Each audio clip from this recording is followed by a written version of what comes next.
America की सबसे बड़ी किडनैपिंग हुई थी 1 मार्च 1932 को, जब अमेरिका नेशनल को 4 दिसंबर को 20 माह के बच्चे को उसके घर से अंदर से अगवा किया था।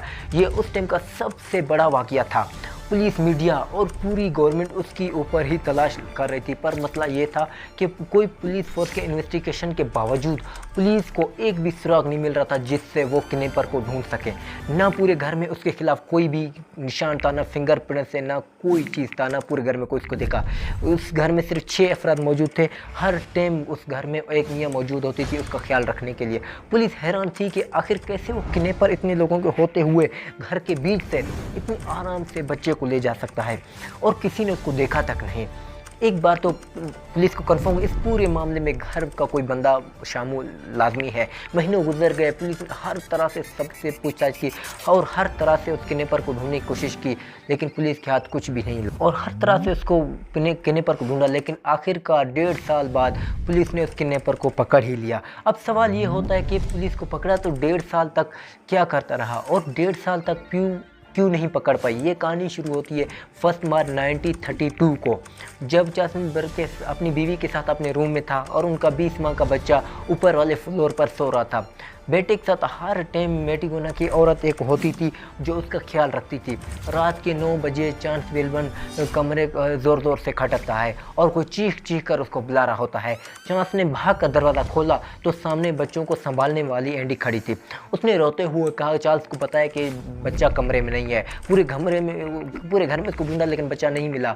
इसके पैरों तले ज़मीन ही निकल गई। वो उसकी बेगम बात का ऊपर गए, देखा तो बच्चा वाकई कमरे में नहीं था। वो ये सोच ही रहे थे कि आखिर कैसे इतने लोगों के होते हुए बच्चा गायब हो सकता है।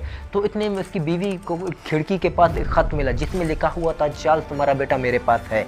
अगर अपने बच्चे को बचाना सही सलामत चाहते हो तो मुझे $50 लाख मुझे दो और अपना बेटा मुझसे ले जाओ। ये पढ़कर चार्ल्स ने फ़ौरन ही पुलिस को इत्तला की, क्योंकि चार्ल्स एक बहुत ताकतवर, बहुत बड़ा इंसान था। 10 मिनट के अंदर हज़ारों की तादाद में पुलिस ऑफिसर आ गए, चार्ल्स के घर पे आ गए। वहाँ पर पुलिस ने सबसे पहले यही कोशिश की किसी तरह के उस किडनैपर के फिंगरप्रिंट्स या कोई ऐसा सबूत मिल जाए जिससे उस किडनैपर को पकड़ा जाए कि आसानी हो, पर पुलिस को वहाँ पर ऐसा कुछ भी नहीं मिला। सिर्फ अगर किडनैपर कुछ रह गया था वो एक सीढ़ी जिससे चढ़कर वो चार्ल्स के बेटे के रूम तक पहुँचा था, पर उस सीढ़ी पर भी कोई भी फिंगरप्रिंट नहीं था, कोई निशान नहीं मिला, क्योंकि उस किडनैपर ने ग्लव्स पहने होते। पुलिस ने नज़दीक के जितने भी रोड्स थे, हाईवे थे, उनको नाकाबंदी कर दी और आने जाने वाले सारी गाड़ियों को चेक किया, क्योंकि पुलिस को यही लग रहा था कि किडनैपर इतने कम टाइम में ज़्यादा दूर नहीं जा पाएगा। इसलिए पूरी रात इन लोगों ने नज़दीकों के लिए सर्च ऑपरेशन किए। इससे भी कोई फ़ायदा नहीं हो पाया। अगले दिन तक ये पूरे अमेरिका में फैल गई और पूरा मुल्क इस 20 साल के बच्चों के लिए परेशान था। उस टाइम चार्ल्स के बच्चे के 6 अफराद में 2 शेफ़ थे जो खाना पकाते थे, 2 सफाई करने वाले, एक माली और एक एनी जो चार्ल्स के बेटे का ख्याल रखती थी। पुलिस ने उन सब से पूछताछ की, पर उनमें से किसी ने भी इस किडनैपर को आते हुए नहीं देखा। और बच्चे के एनी ने बताया कि वो हर टाइम बच्चे के साथ ही रहती थी, बस थोड़ी देर के लिए बाहर गया और वापस आए तो बच्चा वहाँ से गायब था। तो पुलिस इतने ढूंढने और इन्वेस्टिगेशन करने के बावजूद कुछ भी पता नहीं चल पा रहा था उस किडनैपर का। यहाँ तक कि 20 दिन गुजर गए पर उनके हाथ कुछ भी नहीं लगा था, और ना ही उस किडनैपर का कोई दोबारा ख़त आया था चार्ल्स के, ये कैसे, कहाँ और कब कैसे देने हैं हमें। ये शायद उस किडनैपर को पता थी कि पुलिस की नज़रें हर टाइम चार्ल्स के घर पर है और हर टाइम वहाँ उनके ऊपर बंदे घूम रहे थे, तो उसके बगैर किसी भी तरह चार्ल्स के तक जो है ना खबर पहुंचाना वो नहीं हो सकता था। तो 1.5 महीने बाद उसके जो है दोस्त, एक प्रोफेसर भी थे, उनके घर पर उस किडनैपर ने ख़त छोड़ा जिसमें लिखा हुआ था कि तुम पुलिस को इन्वॉल्व करके बहुत बड़ी गलती कर रहे हो। ऐसा करने से तुम्हारा बेटा तुमको नहीं मिल सकता। अगर तुमने पुलिस को बिना बताए मेरी बात मानकर मुझे पैसे दे दिए होते तो आज तुम्हारा बेटा तुम्हारे पास होता। उस किडनैपर ने कहा कि जब पैसे तैयार हो तो उस फिल्म के मशहूर सिटी स्कार में अखबार के ऊपर खबर छपवा देना ताकि मुझे पता चले और अगले ख़त में मैं बताऊँगा और पैसे कब और कहाँ कैसे देने हैं। तो उस ख़त के साथ किडनैपर ने बताया कि उस सूट भी भेज दिया जो उस बच्चे ने आखिरी बार पहना हुआ था। तो चार्ल्स ने फ़ौरन ही पैसों का इंतजाम किया और अखबार में ख़बर छपवा दी कि पैसे तैयार हैं। उसके 2 दिन बाद ही उस किडनैपर का एक ख़त आया कि उन पैसों के एक बैग में डाल के ऊपर 12 किलोमीटर दूर एक कब्रिस्तान है, उसके मेन गेट के ऊपर रख कर चला जाना और अकेले आना, किसी को अपने साथ नहीं लाना। चार्ल्स यही किया, उन पैसों में डाला और कब्रिस्तान के पास छोड़ दिया। पर उस सारे नोटों के सीरियल नंबर उसने अपने पास लिख लिए ताकि जब भी वो नोट कभी भी इस्तेमाल हो तो हमें पता चल सके और उस किडनैपर को पकड़ा जा सके। एंड प्रोफेसर जो है ना लेके चला गया बैग कब्रिस्तान की तरफ और चांस गाड़ी में बैठकर आने का इंतजार करने लगा। प्रोफेसर एक ज़हीन और बहादुर इंसान था। उसने बैग कब्रिस्तान के रखा और ख़ुद वापस नहीं आया, वही खड़े होकर उस किडनैपर का इंतज़ार किया। थोड़ी देर बाद किडनैपर आया, एक बंदा आया जिसने अपना चेहरा छुपाया हुआ था। उसने जैसे ही प्रोफेसर को देखा उसने कहा कि भाई तुम यहाँ क्या कर रहे हो, तुम्हें पैसे रख के जाने को कहा था। प्रोफेसर ने कहा कि भी घबराओ नहीं, मैं तुम्हें कोई नुकसान नहीं पहुंचाऊंगा, ये पैसे तुम्हारे हैं, तुम बस ये बताओ कि चार्ल्स का बेटा कहाँ पर है। तो उसने कहा कि भाई बच्चा एक नीली कश्ती के अंदर जो इस टाइम एक समंदर के किनारे खड़ा हुआ है। उसने प्रोफेसर को उस कश्ती के निशानियाँ, एड्रेस वगैरह सब कुछ बता दिया उसको। प्रोफेसर ने उसको पैसे उसके हवाले किए और भागते हुए चार्ल्स के पास गया और उसको ये सारी बातें बताई। चार्ल्स ने और प्रोफेसर ने निकल गए समुद्र की तरफ। तकरीबन 20 मिनट बाद वो दोनों पहुंच गए वहाँ पर। उन्होंने बहुत ढूंढा पर उनको ब्लू कलर का जो निशानियाँ उसमें किडनैपर ने दी थी वो कोई भी कश्ती वहाँ पर नहीं थी। चार्ल्स ने पुलिस को बुलाया और पुलिस ने जितनी भी कश्तियाँ थी पुलिस ने उनके ऊपर तलाशी ली पर वहाँ उनको पर कोई भी बच्चा नहीं मिला। चार्ल्स समेत सब पुलिस वाले हैरान थे कि आखिर वो प्रियंका झूठ क्यों बोल रहा है। अब तो उनको मुंह मांगे पैसे भी उनको मिल गए। आखिर वो भी चाहता क्या। चार्ल्स ने एक बार फिर अखबार ने छपवा दी कि बच्चा वहाँ नहीं मिला है जहाँ पर उस किडनैपर ने बताया था, ताकि वो किडनैपर खबर पड़े और उसने ख़त में लिख कर बताए, उनको सही लोकेशन बताए जहाँ पर बच्चा एग्जैक्टली है। पर किडनैपर ने कोई उसका जवाब नहीं। अब चार्ल्स और फैमिली बेहद परेशान थे और इंतज़ार कर रही थी उस किडनैपर का कोई ख़त आए और उनको इनका बच्चा मिल जाए वापस। तभी चार्ल्स की बीवी ने नोट किया कि जब से उन्होंने किडनैपर को पैसे दिए हैं उस दिन से उनके घर पर काम करने वाली एक औरत काम पर नहीं आ रही है। उस औरत ने ज़िंदगी में कभी बिना बताए छुट्टी नहीं की थी और उसका एकदम से बिना बताए गायब हो जाना सबको अजीब लग रहा था।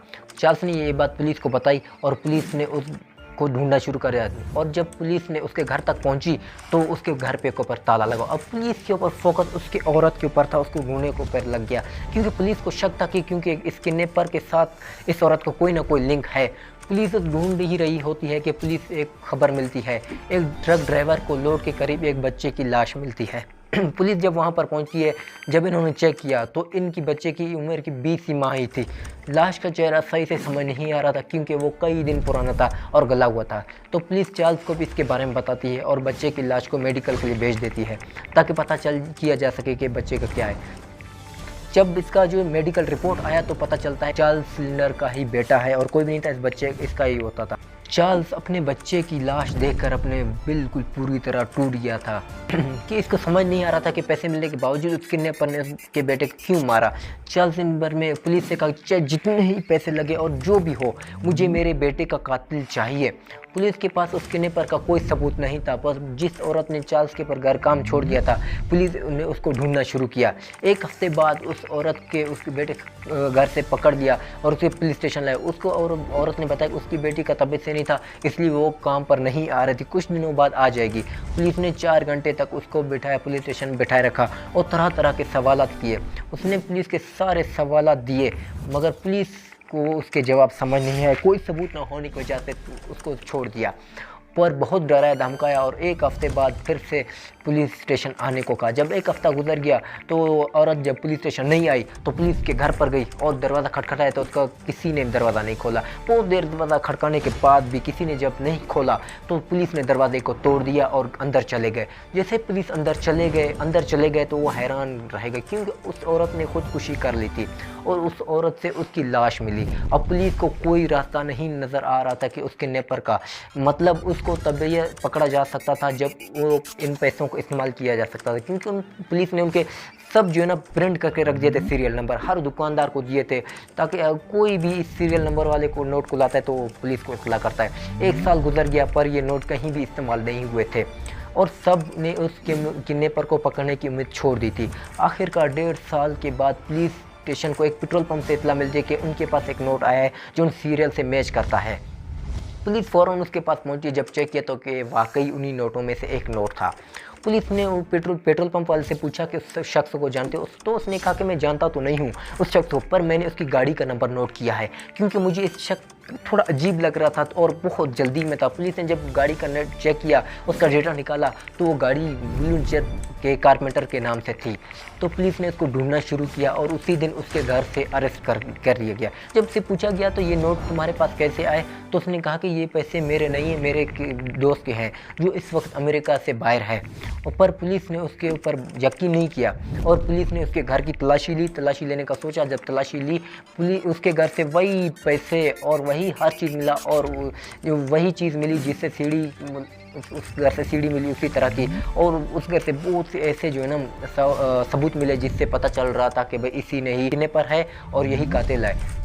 वही पैसों का बैग मिला, वही लकड़ी वाली सीढ़ी मिली, हर चीज़ वही मिला जिससे चढ़कर उसने बच्चे को अगवा किया था। और भी बहुत से ऐसे सबूत मिले थे जिससे साफ साफ पता चलता था कि ब्लू रिचर्ड जी उसी कातिल है और किडनैपर भी है, जिसे 20 माह के बच्चे को अगवा करके कत्ल कर दिया। बाद में उसने मेरी बात तस्लीम कर ली कि हाँ उसने बच्चे को मारा नहीं। जब वो बच्चे को लेकर भाग रहा था तो उसका सर किसी चीज़ से टकरा गया और बच्चा उसी टाइम ही मर गया था। उसके बाद दोनों को सज़ाए मौत की सज़ा दी गई, जिसमें उसको हज़ारों लोगों के सामने लोहे वाली कुर्सी पर बिठाकर करंट देकर मारा गया।